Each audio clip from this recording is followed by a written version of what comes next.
박은숙은 새벽 4시에 일어나는 것이 이제 몸에 밴지 오래였다. 알람 소리가 울리기도 전에 눈이 떠지는 것은 30년간 반복된 일상의 결과였다. 무릎이 뻐근하고 어깨가 결렸지만 그럴 여유가 없었다. 반찬 가게를 운영하기 위해서는 새벽부터 준비를 시작해야 했다. 아이고, 또 비가 오네. 창문 밖을 내다보며 한숨을 쉬었다. 비가 오면 손님이 줄어들고 그만큼 수입도 줄어든다. 하지만 어쩔 수 없었다.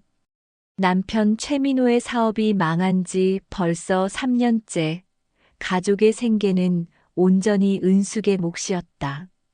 시장으로 향하는 길에 만난 옆 가게 순자 언니가 말을 걸었다. 은숙이 언니, 또 일찍 나왔네. 몸은 괜찮아? 괜찮아야지. 안 괜찮다고 해서 누가 대신 일해주나. 민호 씨는 뭐 해? 아직도 집에서 빈둥거려. 순자의 질문에 은숙은 씁쓸한 표정을 지었다. 민호는 6개월째 집에서 TV만 보고 있었다. 처음에는 일자리를 구하려고 노력하는 모습을 보였지만 몇 번 거절당하고 나서는 아예 포기해버렸다. 나이가 있어서 어디서 받아주겠어. 그냥 집에서 쉬고 있어. 에이, 58세가 무슨 나이야. 요즘 60세 넘어서도 다들 일하는데.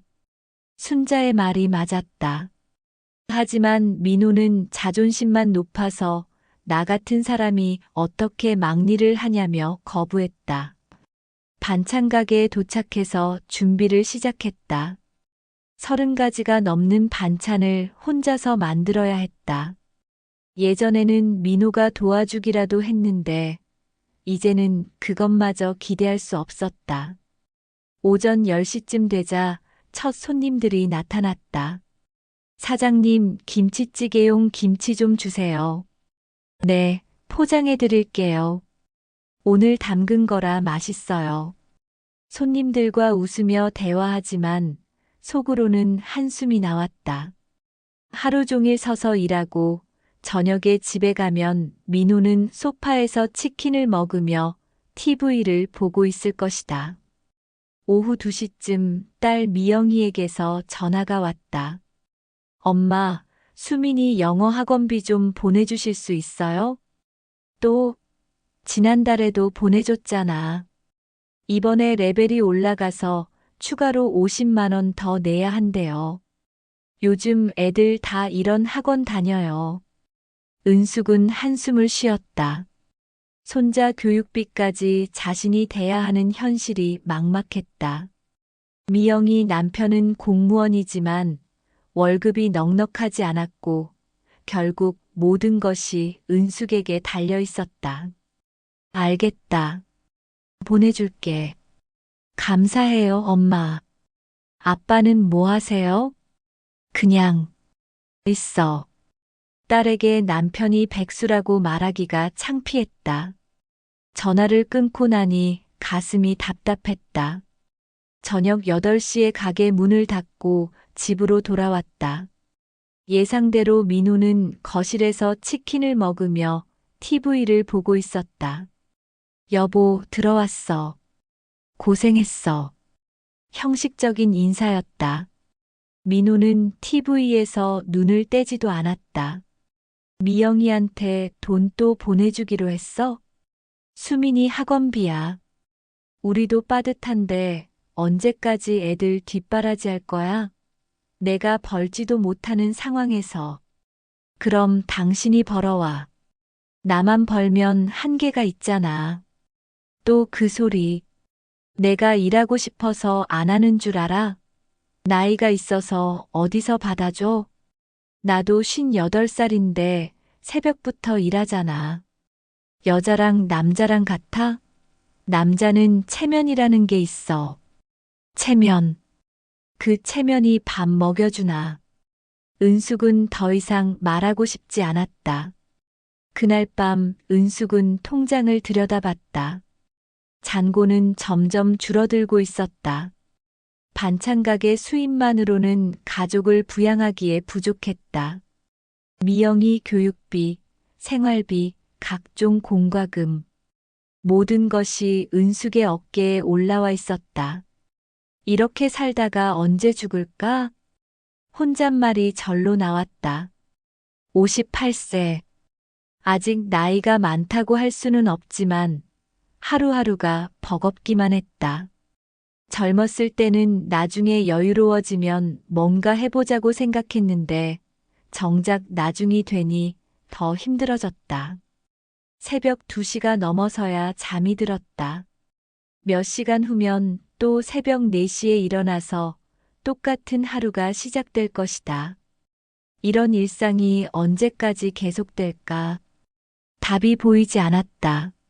언니, 요리 교실 한번 가보지 그래. 단골 손님 정숙이 전단지를 내밀었다. 셰프 이태준의 홈쿡 클래스라고 적힌 전단지에는 예쁘게 플레이팅된 요리 사진들이 있었다. 요리 교실이라니. 나도 충분히 요리할 줄 아는데 뭘 더 배워.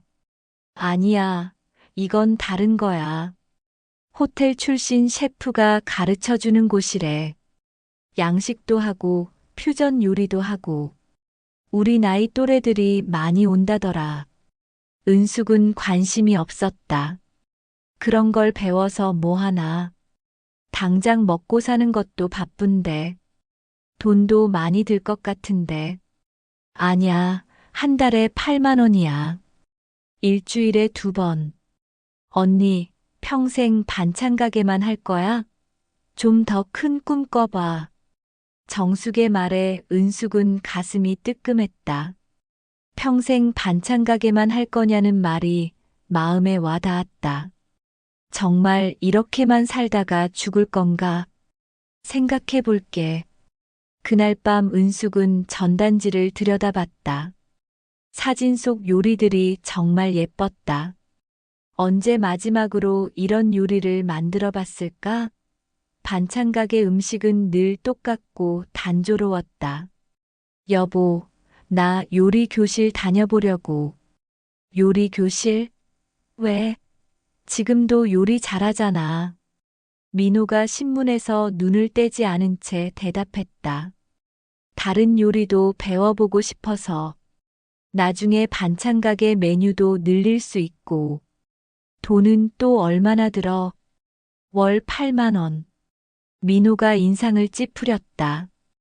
요즘 경제 상황에 그런데 돈 쓸 여유가 어디 있어? 하루에 담뱃값도 안 되는 돈이야. 그래도 아껴야지. 어디서 돈이 넘쳐나? 은숙은 화가 났다. 자신이 벌어온 돈인데 8만 원도 못 쓰게 하다니. 하지만 더 이상 싸우고 싶지 않았다. 알았어. 안 다닐게. 하지만 다음 날 은숙은 정숙에게 전화했다. 요리 교실 신청할게. 진짜? 잘했어, 언니. 남편은 뭐라고 안 해? 남편 몰래 다닐 거야. 내가 번 돈인데 왜 눈치를 봐야 해? 첫 수업날 은숙은 긴장했다. 강남에 있는 요리 교실은 생각보다 고급스러웠다. 다른 수강생들도 대부분 50대 중반에서 60대 초반으로 보였는데 모두 여유 있어 보였다. 안녕하세요. 저는 이태준입니다. 강사가 인사했다. 50대 후반으로 보이는 그는 깔끔하고 품이 있어 보였다. 호텔에서 일했다더니 정말 프로 같은 분위기였다. 요리는 정성입니다. 나이나 경험에 상관없이 마음을 담으면 맛있는 요리가 됩니다. 오늘 처음 오신 분들도 걱정하지 마세요. 태준의 첫마디에 은숙은 마음이 놓였다. 오늘은 간단한 파스타부터 시작해 보겠습니다. 크림 파스타인데 특별한 소스를 만들어 보죠. 은숙은 처음 해보는 파스타에 서툴렀다. 다른 사람들은 척척하는데 자신만 뒤처지는 것 같았다. 마늘을 볶다가 태우기까지 했다. 어디 한번 볼까요? 태준이 은숙 옆에 와서 조용히 도와줬다. 칼질이 정말 좋으시네요. 반찬 가게 하신다고 하셨죠? 네. 어떻게 아세요? 손을 보면 알 수 있어요. 오랫동안 요리하신 분의 손이에요. 기본기가 탄탄하세요. 은숙은 기분이 좋아졌다. 누군가 자신의 솜씨를 인정해준다는 것이 이렇게 기분 좋은 일인지 몰랐다. 이 파스타에 은숙님의 한식 노하우를 더하면 정말 특별한 요리가 될 것 같은데요. 제가요? 네. 오랜 경험이 쌓인 분의 손맛은 정말 특별해요.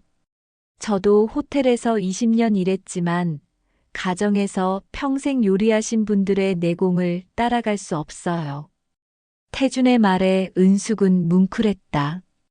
그동안 반찬 가게 일을 단순한 생계수단으로만 생각했는데 이렇게 인정받으니 자부심이 생겼다. 완성된 파스타를 맛보니 정말 맛있었다.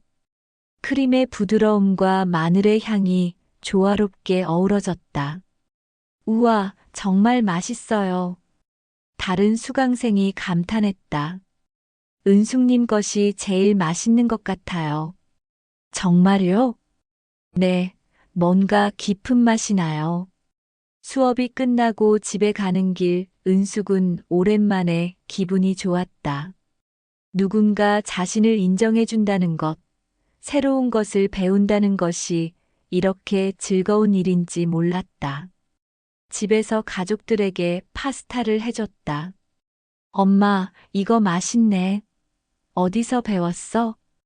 요리 교실에서. 요리 교실? 언제부터? 오늘부터. 어때, 맛있지? 응, 진짜 맛있어.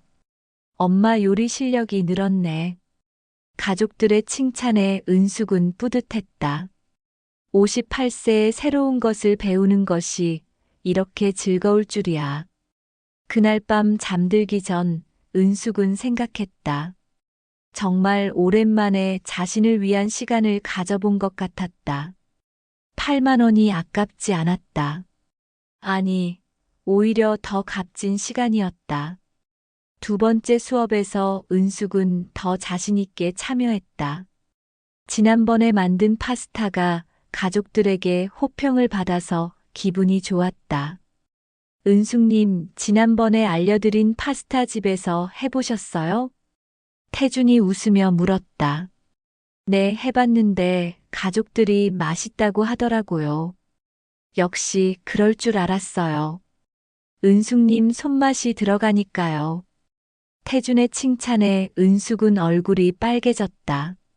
언제 마지막으로 이런 칭찬을 들어봤을까? 민호는 자신이 아무리 맛있게 해줘도 그냥 그렇네라고만 했다.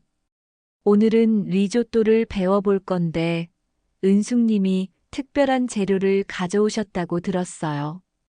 은숙이 가져온 건 집에서 담근 김치였다. 김치를요? 리조또에. 다른 수강생들이 의외라는 듯 바라봤다. 네, 김치 리조또 어떨까요? 은숙님의 창의력을 믿어요. 태준의 격려에 은숙은 설렘 반 걱정 반으로 김치 리조또를 만들기 시작했다. 다른 사람들도 신기해하며 지켜봤다. 김치를 적당히 볶아서 기름기를 빼고 쌀과 함께 볶았다. 그리고 육수를 조금씩 부어가며 저었다. 은숙만의 노하우로 김치 국물도 살짝 넣었다. 완성된 김치 리조또를 태준이 맛봤다. 와, 이거 정말 맛있네요. 김치의 깊은 맛과 크림의 부드러움이 정말 잘 어울려요. 정말요? 네, 이런 건 호텔에서도 못 봤어요. 은숙님만의 특별한 레시피네요. 다른 수강생들도 맛보더니 감탄했다. 정말 맛있어요. 이거 어떻게 생각하신 거예요? 그냥 김치가 어울릴 것 같아서요. 은숙은 처음으로 요리에 대한 자부심을 느꼈다. 그동안 반찬 가게에서 하던 요리는 그냥 생계수단이었는데 이런 창의적인 요리도 할 수 있다니. 수업이 끝나고 태준이 따로 말을 걸었다. 은숙님, 혹시 시간 되시면 차 한잔 하실까요? 상의 드릴 게 있어서요. 근처 카페에서 마주 앉자 태준이 말했다. 은숙님 요리 실력이 정말 뛰어나세요. 기본기가 탄탄하시고 창의력도 있으시고 과찬이에요. 그냥 평생 해온 거라. 아니에요. 진짜로요. 사실 제가 작은 레스토랑을 준비하고 있는데 한식과 양식을 접목한 퓨전 요리로요. 은숙이 놀랐다. 정말요? 네. 그런데 한식 부분에서 믿을 만한 파트너가 필요해서요. 은숙님 같은 분이면 정말 좋을 것 같은데. 저요? 저는 반찬 가게나 하는 사람인데. 반찬 가게라고요? 은숙님이 하시는 건 예술이에요. 오늘 김치 리조또만 봐도 알 수 있어요. 은숙은 가슴이 두근거렸다. 누군가 자신을 이렇게 인정해 주다니. 생각해 보세요. 급하지 않아요. 하지만 은숙님 같은 분과 함께 일할 수 있다면 정말 좋겠어요. 제가 정말 할 수 있을까요? 물론이죠. 저는 양식을 담당하고 은숙님은 한식과 퓨전 메뉴를 담당하시면 돼요. 은숙님의 경험과 제 기술이 만나면 정말 특별한 레스토랑이 될 거예요. 태준의 제안에 은숙은 머리가 복잡해졌다. 정말 자신이 그런 일을 할 수 있을까? 반찬 가게나 하던 자신이. 하지만 제가 배움이 부족해서. 배움이 부족하다고요? 은숙님은 30년 넘게 요리를 해오셨잖아요. 그게 바로 최고의 배움이에요. 그래도 은숙님 58세가 늦다고 생각하세요? 그런 건 아니지만 전혀 늦지 않아요. 오히려 지금이 시작이에요. 은숙님의 경험과 노하우가 가장 빛날 수 있는 시기라고 생각해요. 태준의 말에 은숙은 마음이 흔들렸다. 정말 새로운 시작이 가능할까? 집에 돌아가는 길, 은숙은 기분이 이상했다. 설렘과 두려움이 동시에 들었다. 정말 자신이 그런 일을 할 수 있을까? 집에 도착하니 민호가 소파에서 치킨을 먹고 있었다. 어디 갔다 와? 요리 교실. 또, 자주 가네. 일주일에 2번이야. 돈 아깝지 않아? 그런 거 배워서 뭐 해? 은숙은 태준의 제안을 말하고 싶었지만 그럴 용기가 나지 않았다. 어차피 반대할 게 뻔했다. 그냥 재밌어서. 재밌긴 뭐가 재밌어. 돈 버는 게 더 중요하지. 민호의 말에 은숙은 입을 다물었다. 하지만 마음속으로는 다짐했다. 조금 더 생각해보자. 어쩌면 정말 새로운 기회일지도 모른다. 그날 밤 은숙은 오랜만에 희망찬 꿈을 꿨다. 자신이 아름다운 레스토랑에서 요리를 하고 있는 꿈이었다. 손님들이 자신의 요리를 맛있게 먹으며 칭찬하는 꿈이었다. 꿈에서 깨어나니 새벽 4시였다. 반찬 가게에 가야 할 시간이었다. 하지만 오늘은 마음이 달랐다. 어쩌면 이런 일상도 얼마 남지 않을지도 모른다는 생각이 들었다. 여보, 나 헬스장 등록했어. 민호가 갑자기 말했다. 은숙은 반찬을 담으면서 손을 멈췄다. 헬스장? 왜? 요즘 몸이 너무 망가진 것 같아서. 건강 관리 좀 해야겠어. 돈은 얼마나 들어? 월 7만 원. 괜찮지? 은숙은 어이가 없었다. 자신이 요리 교실 다닌다고 8만 원 아깝다고 하던 사람이 헬스 장비로 7만 원을 쓴다고. 7만 원씩이나. 건강이 우선이잖아. 아프면 병원비가 더 많이 들어. 그런가. 은숙은 더 이상 말하지 않았다. 어차피 반대해봤자 소용없을 것 같았다. 헬스장을 다니기 시작한 민호는 확실히 달라졌다. 새 운동복도 사고 건강 보조제도 먹기 시작했다. 심지어 헤어스타일도 바꿨다. 그런데 며칠 후 이상한 일이 생겼다. 민호가 헬스장에서 늦게 들어오는 일이 잦아졌다. 오늘 왜 이렇게 늦어? PT 받고 왔어. PT? 그것도 돈 들지 않아? 월 10만 원인데 제대로 운동하려면 필요해. 은숙은 계산해 봤다. 헬스 장비 7만 원, PT비 10만 원, 단백질 15만 원. 한 달에 32만 원이 운동비로 나가고 있었다. 반찬 가게 순수익이 250만 원 정도인데 그중 32만 원이 민호 운동비였다. 어느 날 민호 핸드폰에서 알림음이 계속 울렸다. 민호가 샤워하러 간 사이였다. 여보, 핸드폰 울려. 대답이 없었다. 궁금해서 슬쩍 봤는데 카톡 메시지가 와 있었다. 오빠 오늘 PT 정말 고생 많으셨어요. 내일도 기대할게요. PT 선생님이겠거니 했는데 메시지의 분위기가 좀 이상했다. 그리고 소라라는 이름도 묘하게 친근해 보였다. 다음 메시지를 보고 은숙은 눈이 커졌다. 오빠 덕분에 요즘 정말 행복해요. 고마워요. 이건 단순한 PT 선생님과 회원의 관계가 아니었다. 은숙은 손이 떨렸다. 더 올라가서 이전 대화를 보려고 했지만 그때 민호가 나왔다. 뭐해? 아, 전화 울려서. 아, 그래. 민호가 핸드폰을 확인하더니 슬쩍 미소를 지었다. 그 미소를 본 순간 은숙은 확신했다. 뭔가 이상하다. 그날 밤 은숙은 잠이 오지 않았다.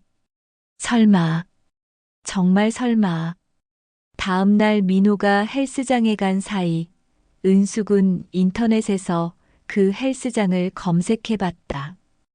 홈페이지에 트레이너 소개가 있었다. 김소라 트레이너, 나이 35세, 경력 5년, 전문 분야 다이어트, 체형 교정.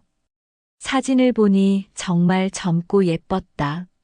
몸매도 좋았다. 피부도 탄탄하고 건강해 보였다. 은숙은 가슴이 철렁했다. 35세라니. 자신보다 23살도 어린 여자였다. 며칠 더 지켜봤다. 민호의 행동이 확실히 이상했다. 운동복도 새로 사고 향수도 뿌리기 시작했다. 그리고 핸드폰을 항상 들고 다녔다. 여보, 오늘 저녁 좀 늦을 것 같아.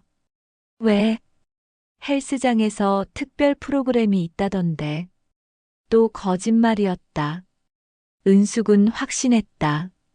민호가 거짓말할 때 나타나는 버릇들을 너무 잘 알고 있었다. 눈을 제대로 마주치지 못하고 목소리가 평소보다 높아지는 것. 무슨 특별 프로그램? 그 트레이너들이랑 회원들이랑 친목 도모하는 자리래. 몇 시까지? 글쎄, 늦을 것 같은데. 먼저 자. 민호가 서둘러 나간 후 은숙은 집안일을 하며 생각에 잠겼다. 정말 의심이 맞는 걸까? 30년을 함께 산 남편이 35세 젊은 여자와 그런 사이일까? 밤 11시가 넘어서야 민호가 들어왔다. 늦었네. 어땠어? 뭐가? 특별 프로그램. 아, 좋았어. 다들 친해졌어.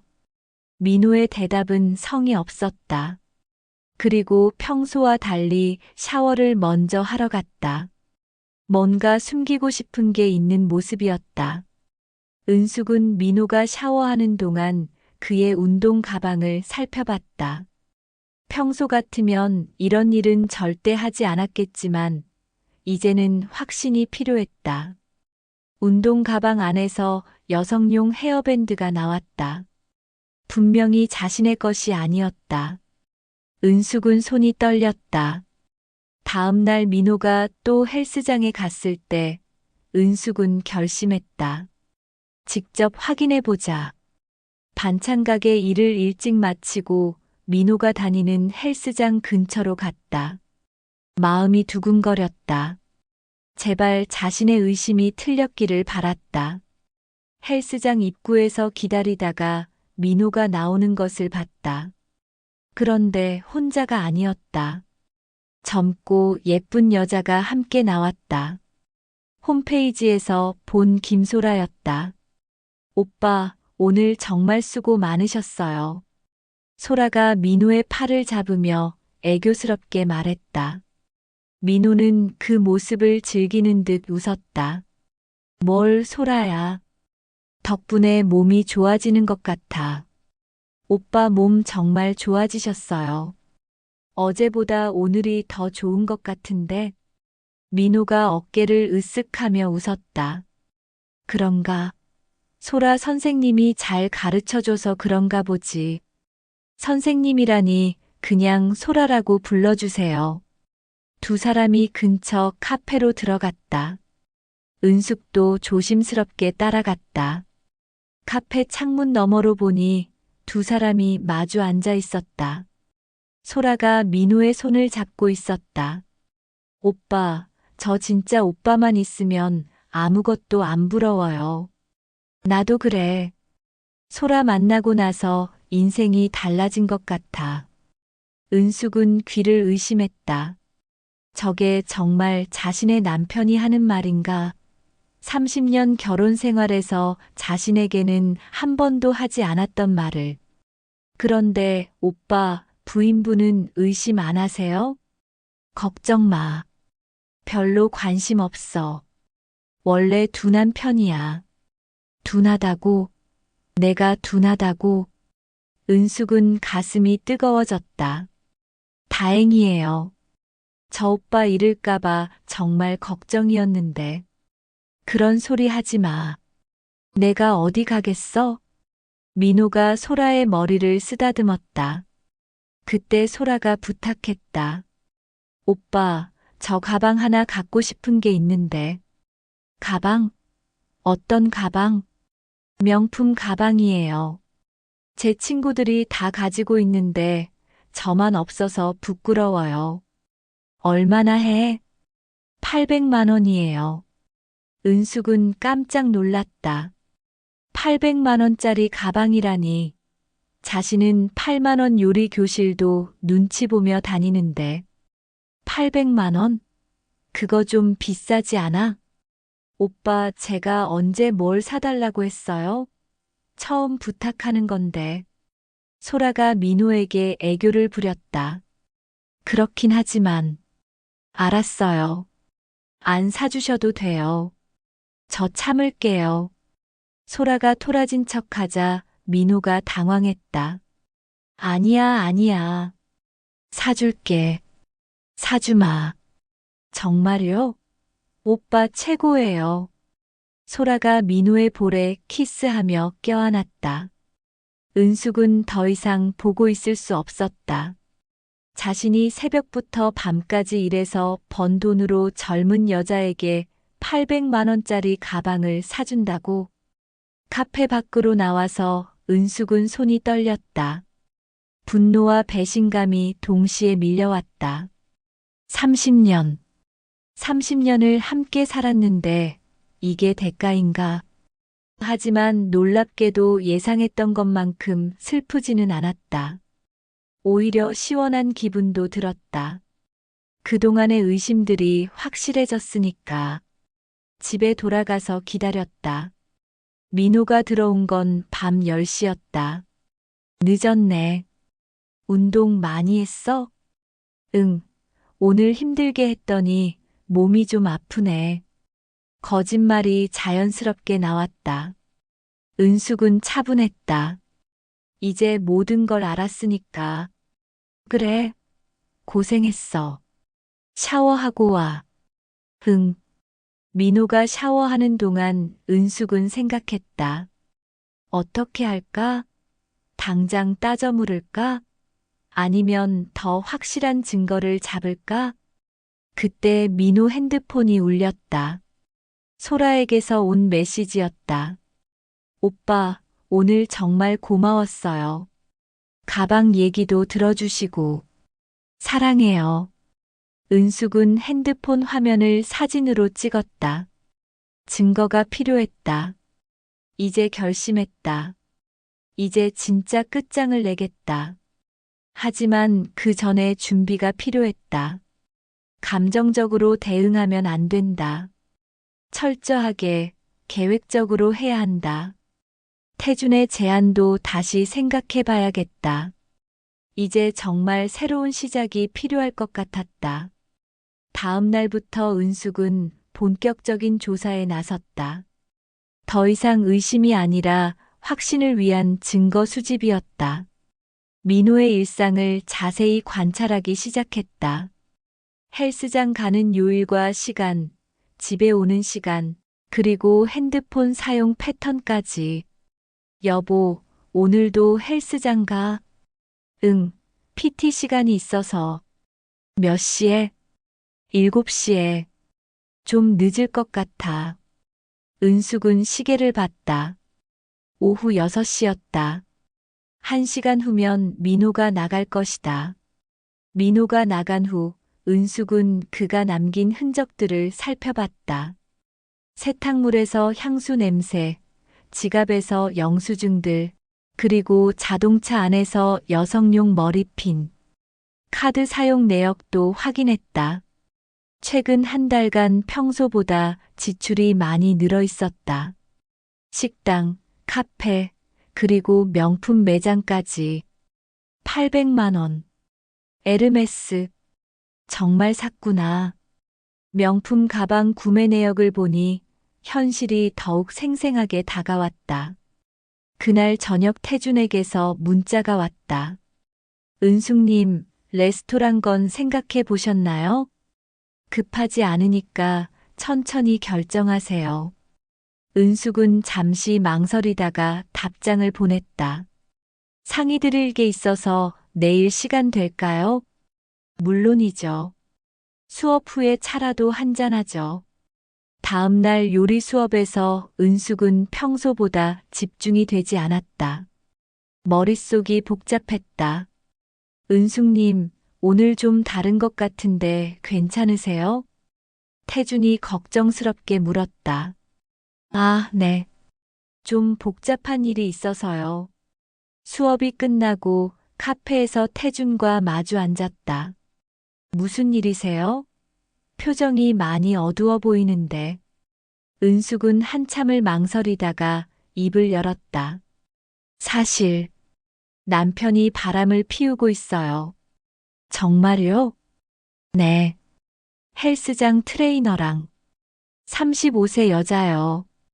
태준의 표정이 심각해졌다. 확실해요? 어제 직접 봤어요. 둘이 카페에서 친밀하게 있는 걸. 힘드시겠어요. 이상한 게 생각만큼 슬프지 않아요. 오히려 속이 시원해요. 그럴 수도 있어요. 의심하면서 사는 게 더 힘들 수 있으니까. 태준의 이해하는 표정에 은숙은 마음이 편해졌다. 그래서 선생님 제안을 진지하게 생각해 보고 싶어요. 정말요? 네. 이제 정말 제 인생을 살고 싶어요. 현명한 결정이라고 생각해요. 은숙님 실력이면 충분히 성공할 수 있어요. 하지만 이혼 절차도 밟아야 하고, 그건 차근차근 해나가면 돼요. 우선 은숙님이 경제적으로 독립할 수 있는 기반을 만드는 게 중요해요. 태준의 말이 맞았다. 감정적으로만 접근하면 안 된다. 철저한 준비가 필요했다. 그럼 본격적으로 시작해 볼까요? 네. 집에 돌아가니 민호가 기분 좋게 TV를 보고 있었다. 다녀왔어? 응. 요리 교실 재밌어? 응, 재밌어. 민호는 관심 없어 보였다. 아마 소라와 좋은 시간을 보냈나 보다. 그날 밤 은숙은 인터넷으로 이혼 절차에 대해 찾아봤다. 재산분할, 위자료, 절차 등등. 생각보다 복잡했지만 차근차근 준비하면 될 것 같았다. 또한 태준과의 사업 계획도 구체적으로 세워봤다. 작은 규모부터 시작해서 점차 키워나가는 방식. 현실적이면서도 희망적이었다. 그 다음 주 은숙은 더욱 대담한 조사를 시작했다. 민호가 헬스장에 간 날 직접 따라가서 확인해 보기로 했다. 헬스장 근처에서 기다리고 있는데 민호와 소라가 함께 나왔다. 이번에는 쇼핑몰로 향했다. 은숙은 멀찍이 따라가며 지켜봤다. 두 사람이 명품 매장에 들어가는 것을 봤다. 30분 후 나올 때 소라가 새 가방을 들고 있었다. 정말 샀구나. 800만 원짜리를. 은숙은 사진을 찍었다. 증거 사진이었다. 카페에서 두 사람의 대화도 들릴 만한 거리에서 지켜봤다. 오빠, 정말 고마워요. 이 가방 너무 예뻐요. 소라가 좋아하니까 다행이야. 오빠는 정말 다른 남자들과 달라요. 이렇게 젊은 감각을 가지신 분은 처음이에요. 그런가? 나도 소라랑 있으면 젊어지는 기분이야. 부인분은 오빠의 이런 면을 모르시겠어요? 은숙이는 그냥 살림만 하는 사람이야. 나를 남자로 보지 않아. 은숙은 주먹을 꽉 쥐었다.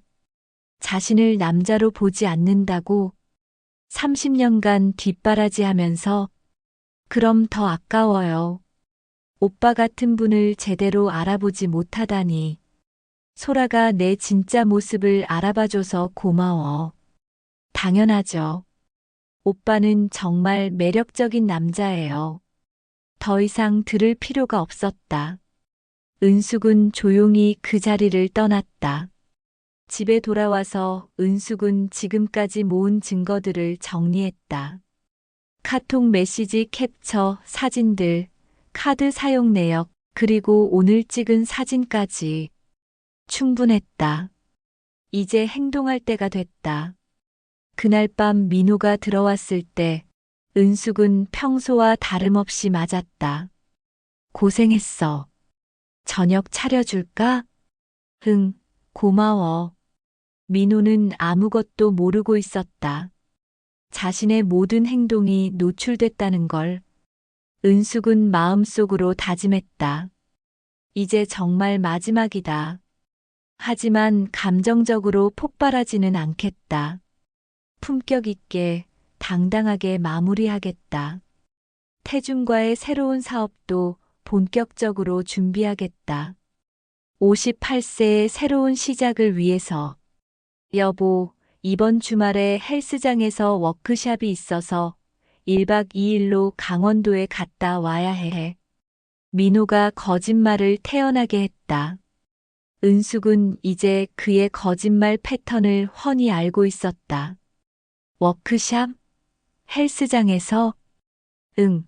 트레이너들이랑 회원들이랑 친목 도모하는 자리래. 운동법도 배우고. 그래. 좋겠네. 은숙은 담담하게 대답했다. 민호는 자신이 쉽게 속였다고 생각하며 안도의 표정을 지었다. 그럼 나도 태준 선생님이랑 레스토랑 부지 보러 갈까봐. 레스토랑 부지? 민호가 갑자기 관심을 보였다. 응, 요리 교실 선생님이 작은 레스토랑을 준비하시는데 같이 해보자고 하셔서. 갑자기 무슨 레스토랑? 요리도 계속 배우고 있고 뭔가 새로운 도전을 해보고 싶어서. 민호의 표정이 굳었다. 은수가, 너 나이가 몇인데 무슨 새로운 도전이야? 그냥 반찬 가게나 열심히 해. 58세가 뭐가 늙었다고. 새로운 일 시작하기에 딱 좋은 나이야. 에이, 그런 거 하지 마. 괜히 돈만 날릴 것 같은데. 은숙은 민호의 반응이 예상대로여서 오히려 웃음이 나왔다. 소라에게는 800만 원짜리 가방 사주면서 자신의 사업은 반대한다니. 내가 번 돈으로 하는 거니까 상관없잖아. 그래도 당신도 헬스장 다니면서 건강 챙긴다고 하잖아. 나도 내 꿈 챙기는 거야. 토요일 아침 민호는 일찍부터 준비를 했다. 새 옷에 향수까지 뿌렸다. 워크샵인데 왜 이렇게 차려입어? 사진도 찍을 거고 사람들도 만날 거니까. 그래, 잘 다녀와. 민호가 나간 후 은숙도 준비를 시작했다. 하지만 레스토랑 부지를 보러 가는 게 아니었다. 민호와 소라를 직접 만날 준비였다. 태준에게 미리 사정을 얘기해 두었다. 은숙님, 정말 괜찮으세요? 혼자서 그런 일을. 괜찮아요. 이제 정말 끝내야 할 때가 됐어요. 그래도 제가 함께 가면. 아니에요. 이건 제가 해결해야 할 문제예요. 은숙은 평소보다 신경 써서 옷을 입었다. 단정하지만 품위 있게. 그리고 결혼 반지도 빼지 않았다. 마지막까지 당당한 아내의 모습을 보여주고 싶었다. 민호의 카톡을 통해 그들이 춘천에 간다는 걸 알아냈다. 소라와의 대화에서 호텔 이름까지 확인했다. 오후 2시쯤 춘천에 도착했다. 민호와 소라, 두 사람이 있을 호텔 로비에서 기다렸다. 3시경 민호와 소라가 나타났다. 둘은 연인처럼 팔짱을 끼고 있었다. 소라는 새로 산 800만 원짜리 가방을 들고 있었다. 오빠, 여기 정말 좋네요. 로맨틱해요. 소라가 좋다니까 다행이야. 오빠랑 함께라면 어디든 좋아요. 두 사람이 로비 소파에 앉자 은숙이 나타났다. 어머, 이게 누구예요? 은숙의 목소리에 민호가 깜짝 놀라 돌아봤다. 얼굴이 하얘졌다. 은숙아, 너 왜 여기에?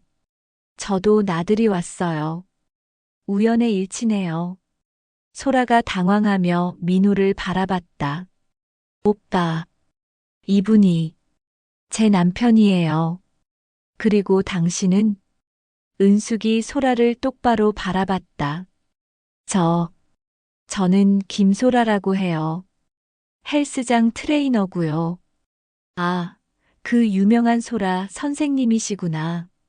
많이 들었어요. 은숙의 차분한 반응에 민호와 소라 모두 당황했다. 은숙아, 이건 오해야. 오해요? 뭐가 오해죠? 은숙이 민호가 들고 있는 호텔 키카드를 가리켰다. 워크샵이라더니 호텔 키까지 있네요. 그리고 소라 씨, 그 가방 예쁘네요. 어디 거예요? 소라가 가방을 뒤로 숨겼다. 이건 800만 원짜리 에르메스죠?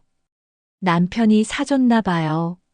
사모님, 오해라고요? 은숙이 핸드폰을 꺼내 사진을 보여줬다. 민호가 소라에게 가방을 사주는 모습이었다. 이것도 오해인가요? 민호와 소라 모두 할 말을 잃었다. 30년 결혼 생활에서 저한테는 8만 원짜리 가방도 안 사주던 분이 35세 트레이너한테는 800만 원짜리 가방을 사주네요. 은수가 조용히 하세요. 아직 할 말 많아요. 은숙의 당당한 기세에 주변 사람들도 주목하기 시작했다. 소라 씨, 질문 하나 할게요. 네.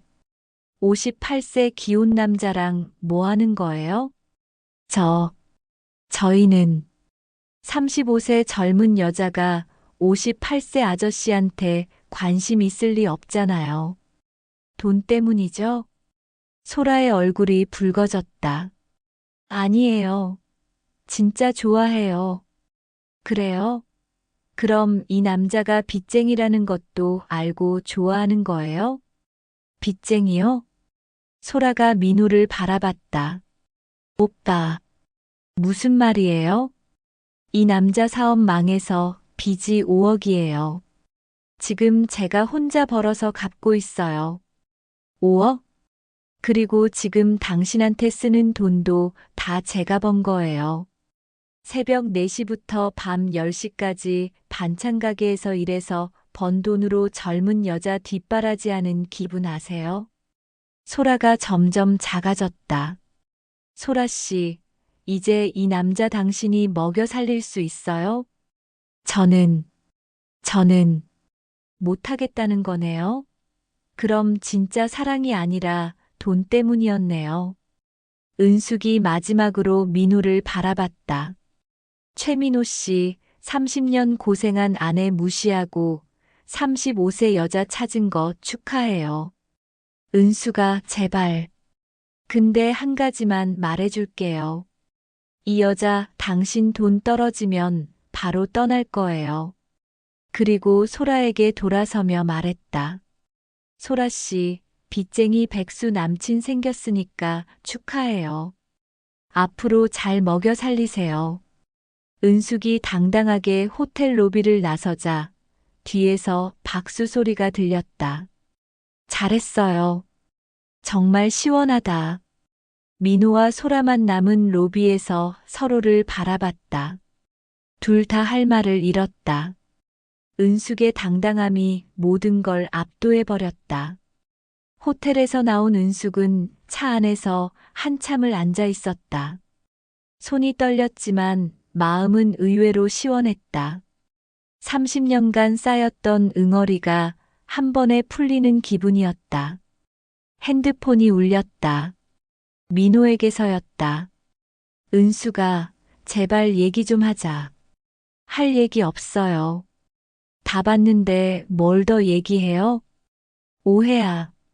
정말 오해라고. 800만 원짜리 가방도 오해고 1박 2일 여행도 오해인가요? 은수가 최민호 씨, 이제 그만해요. 정말 지겨워요. 전화를 끊고 나니 후련했다. 태준에게 전화를 걸었다. 태준 씨, 끝났어요. 정말요?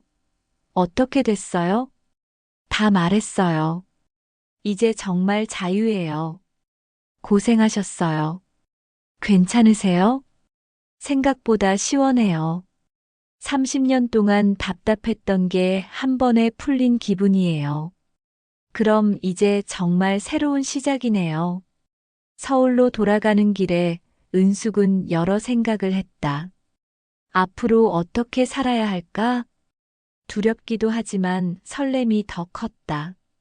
집에 도착하니 민호가 이미 와 있었다. 소라와 헤어진 모양이었다. 은수가 정말 미안해. 정말 잘못했어. 미안하다고요? 뭐가 미안해요? 내가 정신이 나갔었어. 소라가 나를 젊게 봐줘서 기분이 좋았어. 그래서 30년 아내를 버렸다고요? 아니야, 버린 게 아니야. 그냥 외로웠어. 외로웠다고요? 제가 언제 당신을 외롭게 했어요? 민호가 대답하지 못했다. 30년 동안 새벽 4시부터 일하면서 당신 뒷바라지한 제가 언제 당신을 소홀히 했어요? 그건 뭐요? 제가 부족했나요? 아니야. 내가 부족한 게 아니라. 그럼 뭐요? 민호가 한참을 망설이다가 말했다. 소라가 나를 대단한 남자로 봐줬어. 너는 항상 내가 실패작이라는 식으로. 실패작이라고 언제 그랬어요? 말로는 안 했지만 눈빛에서. 은숙은 어이가 없었다. 당신이 사업 망했을 때 한마디 뭐라고 했어요? 혼자서 반찬 가게 하면서 빚 갚는다고 했을 때 뭐라고 했어요? 그건 고맙다는 말 한 번 못 들었어요. 당연하다는 식이었잖아요. 민호가 고개를 숙였다.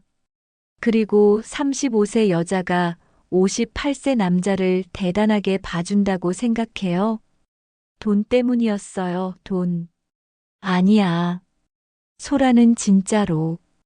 진짜로 뭐요? 빚 5억 있다는 거 알고 나서 어떻게 변했어요? 민호가 할 말을 잃었다. 실제로 소라는 은숙이 폭로한 후 태도가 완전히 달라졌다. 최민호 씨, 현실을 보세요. 35세 트레이너가 58세 백수 아저씨한테 관심 있을 리 없어요. 그럼 우리는 어떻게 되는 거야? 우리요? 우리는 이미 끝났어요. 은수가 제발 한 번만 용서해줘. 용서요? 은숙이 민호를 똑바로 바라봤다. 30년 동안 당신을 위해 살았어요. 당신 사업 도와준다고 제 직장도 그만뒀고, 당신이 실패했을 때도 원망 한 번 안 하고 혼자 벌어서 가족 먹여 살렸어요. 고마웠어. 정말 고마웠다고. 고마웠으면 왜 배신했어요? 미안해. 정말 미안해. 미안하다는 말로 다 해결되나요? 은숙이 일어섰다. 최민호 씨, 이제 정말 끝이에요. 내일까지 짐 정리해서 나가세요. 은수가, 그리고 소라 씨한테 연락해 보세요. 지금쯤 다른 남자 찾고 있을걸요? 그날 밤 민호는 계속 매달렸지만 은숙의 마음은 변하지 않았다. 다음 날 아침 은숙은 이혼 변호사에게 전화를 걸었다. 네, 상담 받고 싶어요. 오후에 변호사 사무실에서 상담을 받았다. 재산 분할은 어떻게 하실 생각이세요? 집은 제가 혼자 산 거니까 제가 가져갈 거고 빚은 남편이 가져가면 돼요. 위자료는 청구하지 않으시나요? 그 사람한테서 뭘 받겠어요? 빨리 정리하는 게 낫죠. 변호사가 감탄했다. 정말 깔끔하게 정리하시네요. 끌고 갈수록 저만 손해예요. 집에 돌아가니 민호가 짐을 싸고 있었다. 정말 안 되겠어? 안 돼요. 내가 뭘 어떻게 해야. 아무것도 안 해도 돼요. 그냥 가세요. 민호가 마지막으로 애원했다. 은수가 나 혼자서 어떻게 살아. 소라 씨한테 가세요. 소라는 이미 뭐요? 연락이 안 돼. 은숙은 웃었다. 예상대로였다.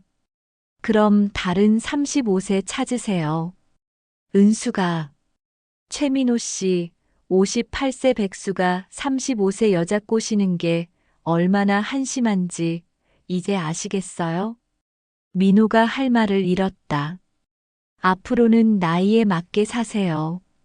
그날 저녁 민호는 정말로 집을 나갔다. 혼자 남은 집에서 은숙은 깊은 숨을 쉬었다. 정말 자유로워진 기분이었다. 태준에게서 전화가 왔다. 은숙님, 어떠세요? 좋아요. 정말 시원해요. 이제 정말 새로운 시작이네요. 네. 이제 진짜 제 인생을 살고 싶어요. 내일부터 본격적으로 레스토랑 준비 시작할까요? 네. 58세의 새로운 시작이에요. 그날 밤 은숙은 오랜만에 편안하게 잠들었다. 30년간의 무거운 짐을 내려놓은 기분이었다. 새로운 인생이 시작되는 것이다. 민호가 집을 나간 지 일주일 후 은숙의 일상은 완전히 달라졌다. 더 이상 누군가를 위해 새벽 4시에 일어날 필요가 없었다. 자신의 페이스대로 살 수 있게 되었다. 반찬 가게는 정리하기로 했다. 30년간 해온 일이지만 이제는 새로운 도전을 위해 과감히 접어야 할 때였다. 언니, 정말 가게 정리해요? 단골 손님 정숙이 아쉬워했다. 응, 새로운 일 시작하려고. 무슨 일요? 레스토랑 해보려고. 요리 교실 선생님이랑 같이. 와, 대박. 언니 정말 대단해요. 태준과 함께 레스토랑 부지를 알아보러 다녔다. 강남의 작은 상가 건물 1층에 괜찮은 자리가 있었다. 여기 어떠세요? 좋아요. 크기도 적당하고 접근성도 좋고, 임대료가 좀 부담되긴 하지만 시작하기엔 좋은 위치예요. 괜찮아요. 제가 반찬 가게 정리하면서 나오는 돈이 있어서 계약을 마치고 나니 정말 새로운 시작이라는 실감이 났다. 은숙님, 후회 안 하세요? 후회요? 전혀요. 이제야 진짜 제 인생을 사는 것 같아요. 인테리어부터 메뉴 개발까지 모든 것이 새로웠다. 태준의 양식 노하우와 은숙의 한식 경험이 만나니 정말 특별한 메뉴들이 탄생했다. 김치 파스타는 어떠세요? 좋아요.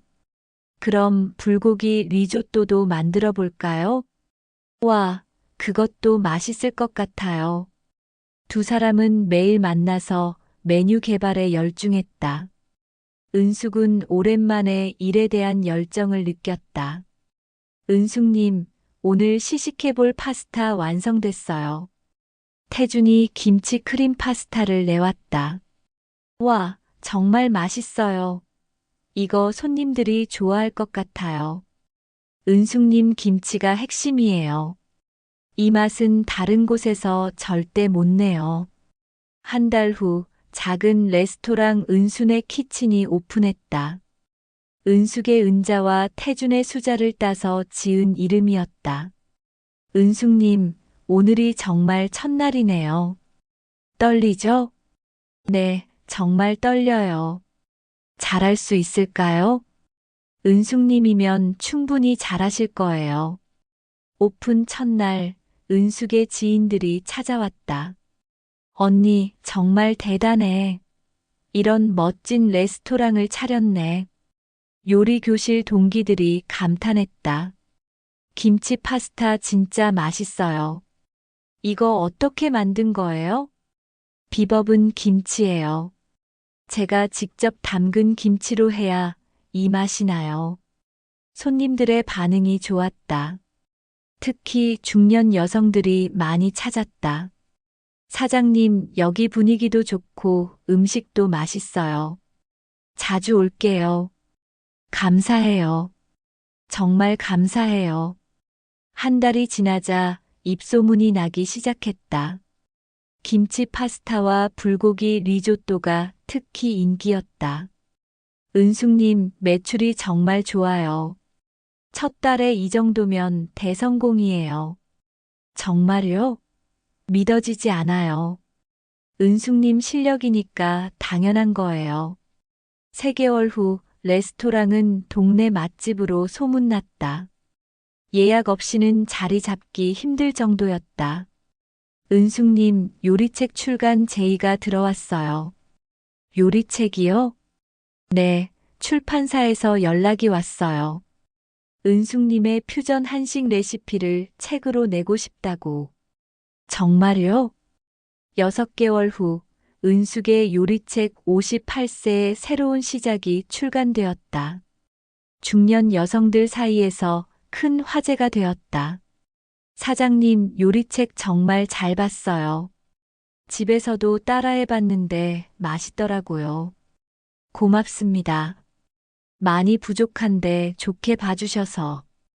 어느 날 예상치 못한 손님이 왔다. 민호였다.